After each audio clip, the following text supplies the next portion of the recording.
გამარჯობათ, მოგესალმებით, ჩემო ძვირფასებო, კვირის პირველ დღეს, ორშაბათს, 2:30-ზე იაბედოიძე და მე, ირაკლი ალფაიძე, ტრადიციულად გავუძღვებით შუა დღეს ერთსულოვნებაზე, დარჩით ჩვენ სახლზე და ძალიან ბევრ საინტერესო ინფორმაცია შეიტყობთ და საინტერესო ადამიანებს შეხვდებით.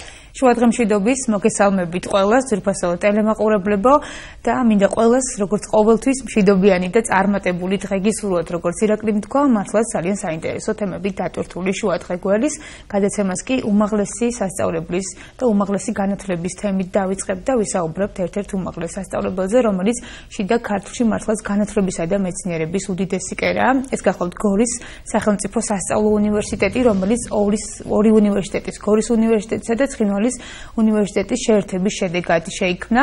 ჩვენი სტუმარი გახლავთ უმაღლესი სასწავლებლის რექტორი ბატონი გიორგი სოსიაშვილი. მოგესალმებით ბატონ გიორგი და დიდი მადლობა გადაცემაში მონაწილეობისთვის. და მადლობთ რომ ამ ხელა გზიდან ჩამოგზავნდით სპეციალურად ჩვენი გადაცემისთვის, როგორც შევიტყვეთ და ამისთვის განსაკუთრებულად გიხდით დიდ მადლობას.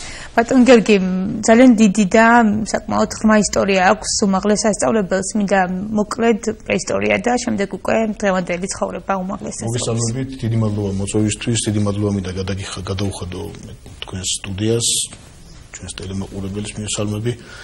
რაც შეეხება ჩვენს უნივერსიტეტს, მას მართლაც გააჩნია ძალიან მდიდარი ტრადიციები. მოგეხსენებათ, რომ 19 საუკუნეში გორში არსებობდა საკმაოდ მძლავრი ტრადიცია განათლების და მე-20 საუკუნეში 30-იან წლებში დაფუძნდა უმაღლესი განათლების კერა, რომელიც დღემდე ფუნქციონირებს და მას დღეს, როგორც თქვენ წარმოადგენთ, გვია გორის სახელმწიფო სასწავლო უნივერსიტეტი.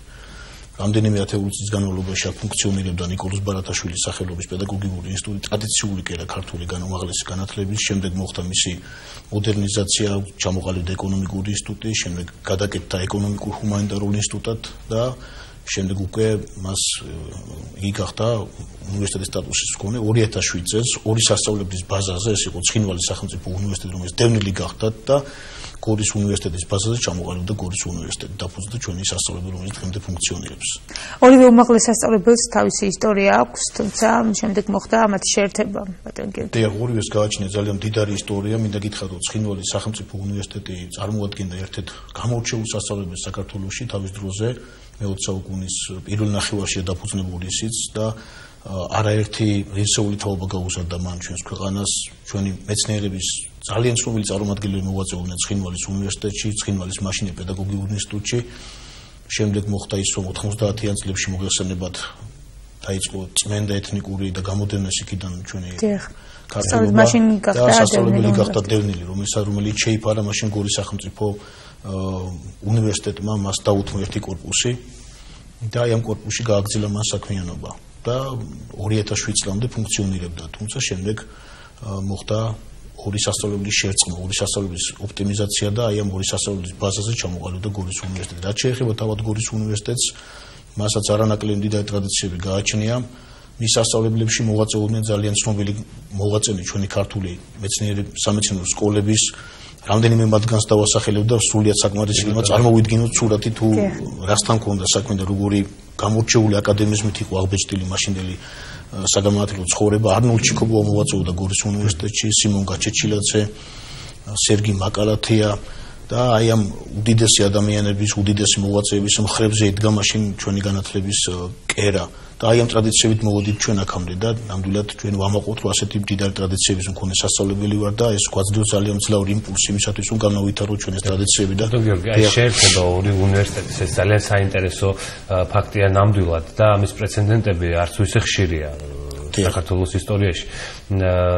როგორ მოხდა, როგორ ცხოვრობს ეს ორივე უნივერსიტეტი, რომელიც ერთ ორგანიზმში გაერთიანდა, როგორ მოხდა ამათი შერწყმა და როგორ შეავსო ერთმანეთი, ეს არის ძალიან საინტერესო. ხედვა მაშინ სწორედ ასეთი იყო, რომ უნდა მოხდარიყო ორი სასწავლებლის გაერთიანება, ეს ცალკე თემაა და ეხლა ნამდვილად არ გვაძლევს ჩვენ ეს საეთერო დრო იმის საშუალებას, რომ ამ თემაზე ვილაპარაკოთ და მის სხვადასხვა პერიპეტიებს დავუბრუნდეთ, თუმცა მინდა გითხრათ, რომ დღემდე ამ ორი სასწავლებლის კონტინგენტი, აკადემიური პერსონალი, ადმინისტრაციული კონტინგენტი მუშაობს ერთად და ერთ ჭერქვეშ ვართ, რომ იტყვიან და შეხმატყვილებულად, ჰარმონიულად უძღვებით ამ უმაღლესი განათლების საქმეს შიდა ქართლში. ასევე ის განყოფილება, რომელიც ახლახანს მეუფე ანდრიას ლოცვა-კურთხევით არის და ეს არის ძალიან საინტერესო კვლევითი ცენტრი, აი ამასთან დაკავშირებით ვისაუბროთ, იმიტომ რომ ვიცით რომ შეისწავლის ქართულ კულტურას და ქართული კულტურა არის პრიორიტეტი ნამდვილად თქვენი უნივერსიტეტის და სრულიად საქართველოს, რომ მოხდეს აი ამ თემის შესწავლა საფუძვლიანად.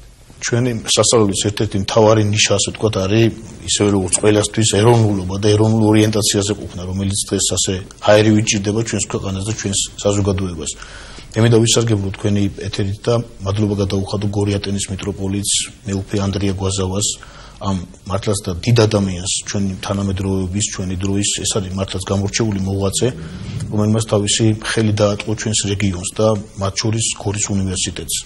მისი ლოცვა-კურთხევით, მისი ინიციატივით მოხდა ის, რომ ჩვენთან გაიხსნა ქართული კულტურის კვლევის კაბინეტი. ეს ჩვენთან ფუნქციონირებს ისტორიისა და არქეოლოგიის სასწავლო სამეცნიერო ცენტრი და აი ამ ცენტრის წიაღში, ასე ვთქვათ, დაფუძნდა მეუფე ანდრიას ლოცვა-კურთხევით ქართული კულტურის კვლევის ცენტრი, რომელიც მიზნად ისახავს სხვადასხვა კვლევითი სამუშაოების ჩატარებას, სტუდენტი ახალგაზრდობის გარშემო შემოკრებას, ლექცია სემინარების გამართვას. მეუფე ანდრია გახლავთ თავად და მამა ივანე, რომელიც ყოველ კვირას მობრძანდება ჩვენთან, ატარებს შეხვედრებს სტუდენტებთან, სტუდენტებს თუ კი რაიმე საკითხები აინტერესებთ ნებისმიერ თემაზე, ეს იქნება ქართული კულტურა თუ სულიერი ცხოვრების საკითხები, ისინი კონსულტაციებს გადიან მე მამა ივანესთან და ამ შემთხვევაში ეს კაბინეტი ძალიან ცოცხალი კაბინეტად გადაიქცა. მე მინდა გითხრათ, რომ ციკლად გვაქვს ჩამოყალიბებული ლექცია სემინარები დედაქალაქიდან მეუფე ანდრიას მოწვევით და მისი ლოცვა-კურთხევით მობრძანდებიან ჩვენთან გამოჩენილი ქართველი მოღვაწეები, რომლებიც ატარებენ ლექციებს ჩვენთვის საინტერესო თემებზე, რომელიც ქართული კულტურის თემატიკაზე ორიენტირებული ძირითადად და მე ვფიქრობ, ავან შეგვძინა ძალიან ბევრი რამ. დიახ, ახლა ძალიან დიდია წვლილი მეუფე ანდრიასი, სწორედ გორისა და ატანის ეპარქიაში, ასე მაინტერესებს, რამდენი სტუდენტია დღეს უმაღლეს სასწავლებელში და ზოგადად როგორია დღევანდელი ცხოვრება უნივერსიტეტის? თანამედროვე, ანუ დღევანდელი ჩვენს უნივერსიტეტში 1900-ზე მეტი სტუდენტი ირიცხება, ჩვენ გვაქვს ორსაფეხურიანი სწავლების სისტემა, საბაკალავრო და სამაგისტრო პროგრამები გვაქვს. მინდა გითხრათ, რომ გასულ წელს 2014 წელს დამთავრდა ჩვენი უნივერსიტეტის გეგმიური ავტორიზაცია აკრედიტაციის პროცესი. წარმატებით გაიარა ჩვენმა სასწავლებელმა ავტორიზაცია, მისმა ყველა პროგრამა, რომელიც შეტანილი იქნა ხარისხის განვითარების ეროვნულ ცენტრში, როგორც საბაკალავრო, ასევე სამაგისტრო პროგრამები, ასევე წარმატებით გაიარა აკრედიტაცია და მე მინდა სიამაყით აღნიშნულ, ეს ყველაფერი არის ჩვენი პროფესორი მასწავლებლების და მისი თითოეული თანამშრომლის დამსახურება, დაუღალავი შრომის შედეგი და მართლაც ეს არ არის ლიტონის სიტყვები, დიდი ოფლი დაიყვარა, ძალიან ბევრი შრომა დაიხარჯა იმისათვის, რომ თითოეულ პროგრამას აკრედიტაცია გაევლო. გვაქვს 35 პროგრამა მთლიანობაში, როგორც საბაკალავრო, ასევე სამაგისტრო პროგრამები და ამის გარდა ჩვენ გვაქვს პროფესიული მიმართულება ცალკე, მე-4 მე-5 საფეხურის პროფესიული პროგრამები, რომელიც ორიენტირებულია დასაქმებაზე და მე მინდა გითხრათ, რომ ძალიან მოთხოვნადი პროგრამებია და ფაქტობრივად რეგიონში ძალიან ადვილად საქმდებიან ჩვენი კურსდამთავრებულები და საკმაოდ მაღალია მაჩვენებელი მათი დასაქმების. თქვენი დამსახურებაც ძალიან დიდია, მე მესმის რომ თავმდაბლობის გამო ბუნებრივია მას ხას არ გაუსამდით, თუმცა 16 იანვარს თქვენ აღნიშნეთ, რომ მეორე ჩატარდა არჩევნები რექტორის და მეორე გზით აგირჩიეს და მეც კიდევ ერთხელ ადასტურებს ამ ყველაფერს. და კიდევ ერთხელ გილოცავთ. დიდი მადლობა, რომელიც უნივერსიტეტში. ძალიან დიდი მადლობა.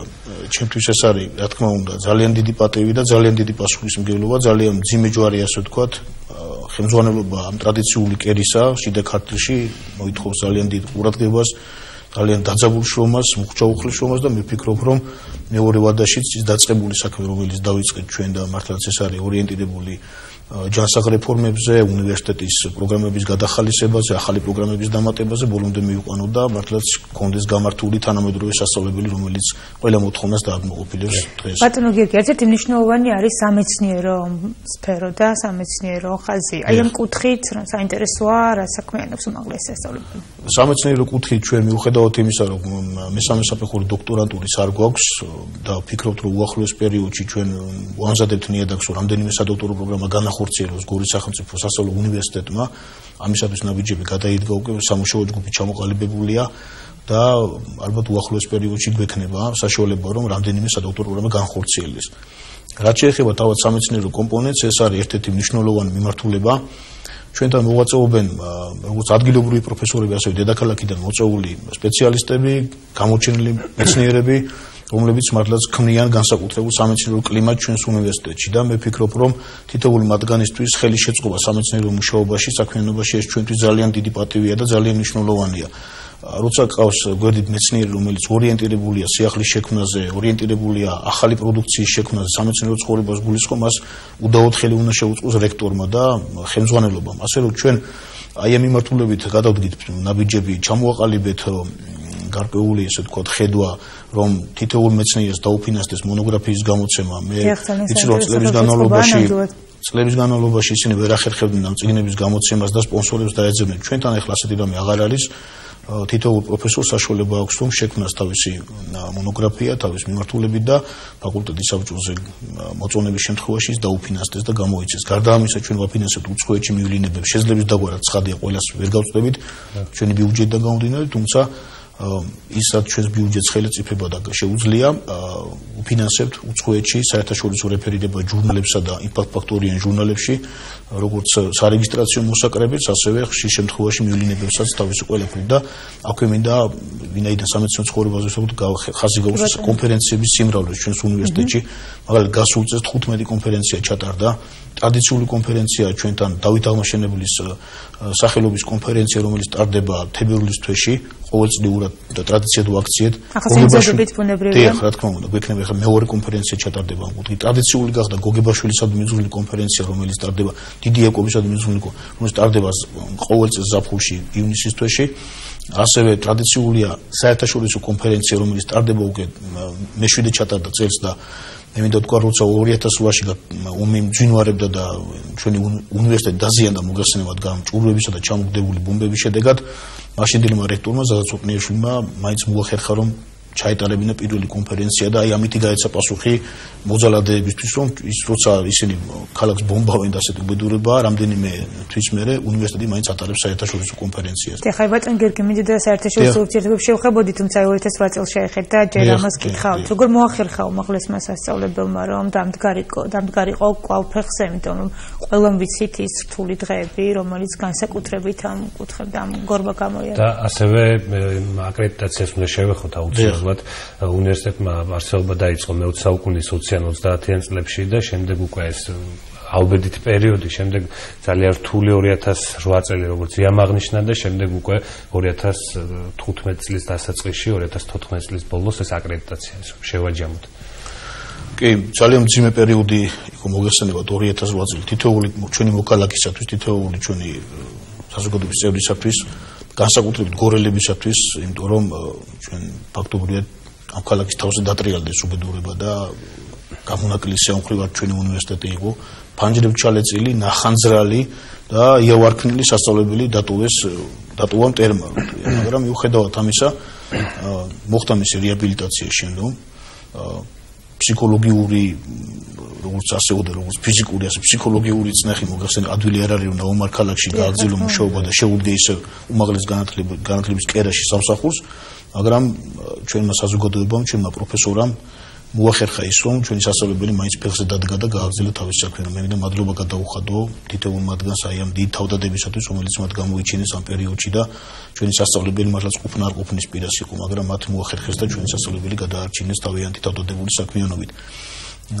ასე რომ 2008 წლიდან 2000 მართალი ვძანეთ, დიდი დრო არ არის გასული, მაგრამ ჩვენ აი ამ მცირე დროში მაინც მოახერხეთ, რომ უნივერსიტეტის ყველა კორპუსი არის რეაბილიტირებული, თანამედროვე ტექნიკით აღჭურვილი, მოქმედებს 12 ლაბორატორია კომპიუტერული, ყველა კორპუსი არის აბსოლუტურად თანამედროვე სტანდარტების აკმაყოფილებს, ახალით გამოვეჯით აღჭურვილი და ნებისმიერ სტუდენტს შეუძლია მას აქვს შესანიშნავი პირობები, რომ ისწავლოს და ბატონ გიორგი, ასევე ძალიან მნიშვნელოვანია სტუდენტის ცხოვრება უნივერსიტეტის ანუ აუდიტორიის გარეთ, ხო? ეს იქნება სპორტული თუ კულტურული აქტივობები. აი ამ კუთხით არის ძალიან საინტერესო თუ არის გორის უნივერსიტეტი ჩართული სხვადასხვა თუნდაც საქართველოს მასშტაბით გამართულ სპორტულ ღონისძიებებში, ან რა თქმა უნდა, კულტურულ ღონისძიებებში და თვითონ შიდა საქმიანობაც აი ამ. მოგახსენებთ, ჩვენ აბსოლუტურად ყველა მიმართულებით ვცდილობთ სტუდენტურ განვითარებას ხელი შევუწყოთ. ეს არ არის მარტო აკადემიური გარემოს ჩამოყალიბება და სწავლა-სწავლებაზე ფიქრი და ზრუნვა. აქ საუბარი არის ასევე შემოქმედებით განვითარებაზე და სპორტულ ტრადიციების განვითარებაზე. გორის უნივერსიტეტი ამ მხრივ არის ერთ-ერთი მდიდარი ტრადიციების მქონე, ვინაიდან ჩვენი სახელოვანი სპორტსმენების უდიდესი ნაწილი ჩვენი კურსდამთავრებულია, იქ დაამთავრეს სასწავლებელი მოგხსენება და ჩვენ ასეთი რამ ჩამოვაყალიბეთ. თითოეულ სტუდენტს საშუალება მივეცით, რომ განავითაროს თავისი შემოქმედებითი უნარები, თავისი სპორტული, ასე ვთქვათ, უნარები, ჩამოვაყალიბეთ უფასო შემოქმედებითი წრეები, როგორიც არის მაგალითად ხალხური სიმღერის საესტრადო ჯგუფი გვაქვს, ასევე გვაქვს თეატრალური დასი, მხატვრული კითხვის, ლიტერატურული წრე, სპორტული სექციები გვაქვს უფასო, რომელიც აუდიტორიულ მუშაობის დამთავრების მერე ბავშვები მიდიან და ებმებიან ამ წრეში და ავითარებენ თავიანთ პოტენციალს. სექციები გვაქვს ასევე სპორტული მიმართულებით და ძალიან დიდი არის წარმატება ჩვენი ამ სტუდენტურ უნივერსიადებზე. ძალიან დიდია, მაგალითად ჩარშა რამდენიმე ოქროს медаლი მოგიპოვა ჩვენმა ბავშვებმა, ასე რომ ამ ხრივ ჩვენი სასწავლებელი ერთ-ერთი გამორჩეულია და მეცაც გეტყვით, რომ ოლიმპიური ვერცხლის პრიზიორი ლადო ხინჩაგაშვილი ჩვენი კურსდამთავრებულია, გენო პეტრიაშვილი, რომელიც ერთ-ერთი გამორჩეული სპორტსმენია საქართველოში, არის ჩვენი სტუდენტი, სალომე რიგიშვილი, რომელიც ბადროს ტყორცნაში იყო ჩვენი ეროვნული ნაკრების წევრი, იყო ჩვენი სტუდენტი და ძალიან ბევრი დასახელება შემილია. რომ აღარაფერი თქვა წარსულზე და გამორჩება ბოდის უხტი ბატონო. რომ აღარაფერი თქვა წარსულზე და იმთავობებზე, რომლებიც აღსარდა დაუმალოს სასწავლებელმა. ჩვენთან მოღვაწეობს ქართული სპორტის ცოცხალი ლეგენდა გურამ პაპიტაშვილი, რომელიც დღესაც მოქმედი თანამშრომელია ჩვენი და აი ამ ბავშვებთან ცოცხალი შეხება აქვს და სტიმულს აძლევს. ბატონ გიორგი, ასევე არის ძალიან მნიშვნელოვანი. გასაგებია, ჩვენ ძალიან ბევრი სამუშაოები გააკეთეთ თქვენ და თქვენმა გუნდმა და იმ ადამიანებმა, ვინც გვერდით არიან. თქვენ ახსენეთ ასევე საკრებულო, რომელიც აქტიურად გიდგათ მხარში გორის და ეს რა თქმა უნდა ძალიან კარგია და ერთობლივ საქმეს წაადგება, მაგრამ ისე კიდევ ბევრი არის ალბათ გასაკეთებელი, კიდევ ბევრი სიახლე არის დასანერგი და აი მოახლოეს პერიოდში წლის დასაწყისია და კითხავთ, რა სიახლეებს ველოდებით 2015 წლის ბოლომდე? კი ბატონო, პირველი ეტაპი ეს გახდათ რეაბილიტაციების და ინფრასტრუქტურის მოწესრიგების, სახელმწიფო სისტემის მოწესრიგების პერიოდი, ეტაპი. როდესაც სარეაბილიტაციო კორპუსები და პროფესორს არ გააჩნია ადეკვატური ანაზღაურება, შესაბამისი ანაზღაურება ცხადია, ხარისხზე ისე ვერ ისაუბრა. ამიტომ მეორე ეტაპი ჩვენი მოღვაწეობის მთლად ორიენტირებული იქნება სამეცნიერო ცხოვრების გაღრმავებასა და ხარისხის ამაღლებაზე. ჩვენ ამ ხრი გადავდგავთ შესაბამის ნაბიჯებს, ვიწყებთ ჩვენ, როგორც გითხარით, სადოქტორო პროგრამების განხორციელებაზე ფიქრს და გვექნება საშუალება, რომ თითოეულ პროფესორს შეუქმნათ შესაბამისი გარემო და, რა თქმა უნდა, სტუდენტზე ორიენტირებული გავხადოთ ყველაფერი. ხარისხიანი სწავლების პროცესი იქნება გორის უნივერსიტეტში, მე ამოსპირდებით ჩემს უნივერსიტეტს და ჩვენს საზოგადოებას. ბატონ გიორგი, წეგან საუბრისას აღნიშნეთ მივლინება, აი ამასთან დაკავშირებით უნივერსიტეტი რომ იყოს წარმატებული, ერთ-ერთი მნიშვნელოვანი საკითხი არის საერთაშორისო ურთიერთობები. აი ამ კუთხით რა ხდება თქვენს უმაღლეს? მოგახსენებთ, ჩვენ ძალიან აქტიურად ვართ ჩართული სხვადასხვა საერთაშორისო პროექტებში. მე მინდა გადაუხადო მადლობა განათლებისა და მეცნიერების სამინისტროს, რომელიც გვეხმარება ამ კოორდინაციის კუთხით, ბუნებრივია და ჩვენ ჩართული ვართ არაერთ პროექტში, ეს არის როგორც ეკომას ერაზმუს მუნდუსის პროგრამა, ახლა კი ერაზმუს პლუსი გაერთიანებულია და ასევე ტემპუსის პროგრამა, რომელიც ხორციელდება ევროკავშირის დაფინანსებით მოგახსენება და არაერთ პროექტში გამარჯვებული გორის უნივერსიტეტი. არაერთ პროექტის მიხედვით ჩვენი ბავშვები განათლებას იღრმავებენ ევროპის სხვადასხვა წამყვან სასწავლებლებში და ჩვენთანაც ჩამოდიან, გასულ წელს ბრძანდებოდა ჩვენთან ერთ-ერთი წარმომადგენელი, ახლაც ველოდებით მათ წარმომადგენლებს ჩვენ უცხოელი პარტნიორებიდან, სასწავლებლებიდან, ასე რომ იმედია ურთიერთობა გაგრძელდება და ჩვენ ახლა მოქმედი გვაქვს 6 საერთაშორისო პროექტი. ძალიან ახლო ურთიერთობა გვაქვს თურქეთის სხვადასხვა უმაღლეს სასწავლებლებთან. 11-ზე მეტ სასწავლებლებთან გვაქვს გაფორმებული მემორანდუმი მეოლანას პროექტის ფარგლებში და ჩვენი სტუდენტები და ასევე პროფესორ-მასწავლებლები ალბათ ძალიან მალე კვალიფიკაციას აიმაღლებენ თურქეთშიც და აი ძალიან ისეთი საინტერესო ახლა სულ რამდენიმე დღის წინ მეუფე ანდრიას კიდევ ერთხელ მინდა მადლობა გადაუხადო ვარშავის უნივერსიტეტიდან იყო ჩამოსული დელეგაცია ჩვენთან მისი რექტორი რამდენიმე დეკანი ბრძანდებოდა და დავგეგმე ძალიან საინტერესო ურთიერთთანამშრომლობა ვარშავის სახელმწიფო უნივერსიტეტთან და იმედია რომ აი ამ უახლოეს პერიოდში ეს ურთიერთობა დაიწყება და ბატონ გიორგი ასევე საინტერესო არის რა თქმა უნდა როცა 21 საუკუნეში საუბრობთ განათლებაზე ძალიან დიდი ნაწილი უკვე უჭირავს ციფრულ ტექნოლოგიებს აი ამ ტექნიკური ბაზის კუთხით რამდენად არის უნივერსიტეტი გამართული და ვთქვათ ხომ არის გეგმება კიდევ 2015 წელს გადახალისება ამ დიახ ეს პროცესი მუდმივია და უწყვეტია მე ფიქრობ იმიტომ რომ ვითარდება თანამედროვე ტექნოლოგიები რაღაც უწყვეტობა არის ამ ყველაფერში და ცხადია ჩვენს მას უნდა ამიტომ ჩვენ როგორც გითხარით თანამედროვე ტექნოლოგიებით აღჭურვილი ლაბორატორიები გვაქვს. სტუდენტებს ყველა პირობა აქვთ ამ ეტაპზე შექმნილი, რომ მათ გაიღრმოვონ თავიანთი განათლება, პრაქტიკული უნარჩვევებიც გამოიმუშაონ, თუმცა ჩვენ ბუნებრივია გეგმავთ, რომ მუდმივ გადახალისებაში იყოს ეს ლაბორატორიები და თანამედროვე ტექნოლოგიები იყოს დანერგილი ნებისმიერ პროგრამაში, რაც ძალიან წაადგება ჩვენი სასწავლებლის განვითარებას. და კიდევ ერთი კითხვა მაქვს ბატონ გიორგი. უკაცრავად, თუ აქვთ გარკვეული შეღავათები, თუნდაც დევნილი ოჯახების შვილებს, მაგალითად სოციალურად დაუცველი ოჯახების შვილებს? დიახ, რა თქმა უნდა, ჩვენი სტუდენტების უდიდესი ნაწილი არის სოციალურად დაუცველი, არის დევნილი, არის ეგრეთ გამყოფ ხასთან ცხოვრებნი და ჩვენი ხელისუფლება აფინანსებს აი ამ ბავშვებს. დაფინანსების ორი ეტაპი იყო. პირველი ეტაპი განათლების და მეცნიერების სამინისტრომ დააფინანსა და უკვე ჩამორიცხულია მათთვის განკუთვნილი თანხები. კიდევ ერთხელ მადლობა მინდა გადაუხადო ჩვენ სამინისტროს და მეორე ეტაპი ეს უკვე რეგიონალური განვითარების სამინისტრომ დაიწყო უკვე და აი ამ თვის ბოლოს მეორე ეტაპის დაფინანსება. ასე რომ თითოეული დევნილი, თითოეული სოციალურად დაუცველი ბავშვი, რომლებიც აი ამ პარამეტრებს აკმაყოფილებენ, ისინი სახელმწიფოსგან ფინანსდებიან. ძალიან მნიშვნელოვანია, იმიტომ რომ აი ამ ადამიანებს, რომელმაც ძალიან დიდი ტრავმა მიიღეს და გადაიტანეს, რომ განათლება, რა თქმა უნდა, განათლება კონდეთ უფასო და ეს განათლება რაც მთავარი არის უმაღლესი ხარისხის. ასევე ძალიან საინტერესოა ფსიქოლოგიური დახმარების კუთხით, ხომ არ არის რაიმე თქვა სპეციალური დახმარებები, იმიტომ რომ როგორც აღნიშნეთ, ესეთი რეგიონია, სადაც მე მაგალითად მეღრეპისში ვიყავი, სოფელში, სადაც ბომბების ხმა ისმოდა, ჩვეულებრივ, ანუ ცხოვრების რითმი მიდის იმ რეჟიმში, რომ გვერდზე აფეთქებენ ბომბებს და თქვა მიდით სურთნები, რომელსაც ჩვენი მტერი ახორციელებს რამდენიმე კილომეტრში და ეს არის ძალიან საინტერესო ამ ფსიქოლოგიური დახმარება, ან რეაბილიტაციის კურსებიც ხომ არ გვაქვს იმ ადამიანებისთვის, ვისაც ეს სჭირდება.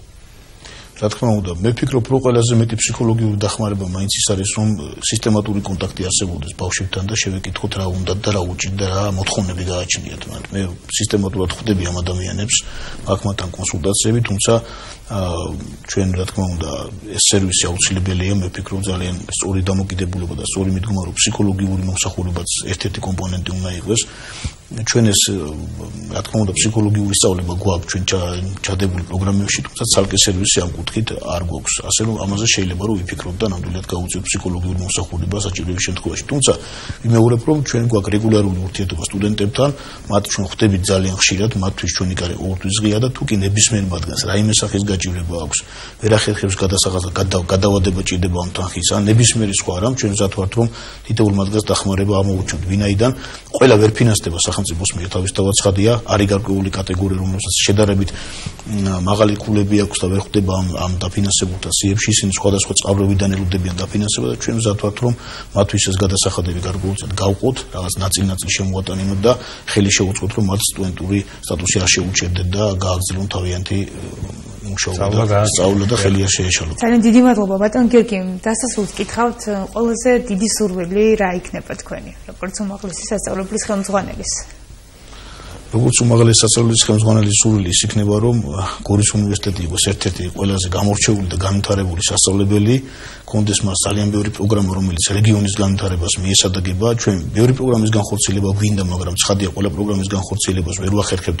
რა თქმა უნდა, ყველაფერს ფული ჭირდება და ეს თანხები ჩვენ სამწუხაროდ არ გვაქვს. რეგიონში ჩვენ ვატარებთ სისტემატურად შრომითი ბაზრის კლუბას და არაერთი პროგრამის განხორციელება შეიძლება. ასე რომ ვისურვებდი, რომ გორის უნივერსიტეტი ყოფილიყოს ერთ-ერთი ყველაზე გამორჩეული, მოთხოვნადი სასწავლებელი და ეს ალბათ ასე იქნება და ასეც არის. ჩვენ იმედს ვიტოვებთ, რომ თქვენი სასწავლებელი აუცილებლად იქნება ძალიან მოთხოვნადი და ყველაზე მთავარი, რასაც გისურვებთ და ყველაზე მნიშვნელოვანი არის ის, რომ იყოს სიმშვიდე ჩვენს ქვეყანაში, თქვენს რეგიონში კონკრეტულად და შემდეგ უკვე ყველაფერი კარგად იქნება. ჩვენ გვინდა ძალიან დიდი წარმატება გისურვებთ თქვენს უნივერსიტეტს, მინდა მოვიკითხო აქედან პროფესორ მასწავლებლები, ვინც გვიყურებენ და გელოდებით კვლავ სიახლეებით ბევრი წარმატება თქვენ და მოკლედ ჩვენ მზად ვართ, რომ ყოველთვის გიმასპინძლოთ და ვისაუბროთ გორის უნივერსიტეტზე და მის საერთაშორისო მიღწევებზე. ძალიან დიდი მადლობა კიდევ ერთხელ მოწვევისთვის ჩვენი უნივერსიტეტის სახელით. დიდი მადლობა თქვენს ტელევიზიას, ჩვენს მაყურებელს და კიდევ ერთ ბოლო სურვილისაც უნდა მეთქვა ვერტყვი.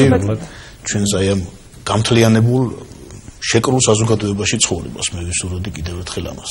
ძალიან დიდი მადლობა. ჩვენ კიდევ ერთხელ გილოცავთ ხელახალ არჩევნებს ბატონ გიორგი და თქვენს ამ ნდობას და გვინდა გისურვოთ წარმატება ბუნებრივია, შემოქმედებითი წინსვლა და ძალიან ბევრი განათლებული მომავალი თაობა, იმიტომ რომ მართლაც 2008 წლის შემდეგ უნივერსიტეტმა მოახერხა დადგა ფეხზე წინახუდგა აგრესიას და თქვა, რომ უმაღლესი განათლება არის ერთ-ერთი ყველაზე მთავარი ჩვენი ქვეყნისთვის და განათლებული მომავალი თაობა არის ღირსეული სახელმწიფოს გარანტი და ეს ყველაფერი დაამტკიცეს იმით ამ ადამიანებმა, რომ ძალიან წარმატებით ჩააბარეს და გაიარეს აკრედიტაცია და ეს არის ძალიან მნიშვნელოვანი. დიდი მადლობა მოგზაურობისთვის, ჩემო ძვირფასებო, ჩვენ ვაგრძელებთ გადაცემას, უკვე მეორე ბლოკში დაგიბრუნდებით ძალიან მალე, ძალიან საინტერესო თემით, ახალი სტუმრებით, ასე რომ დაგველოდეთ.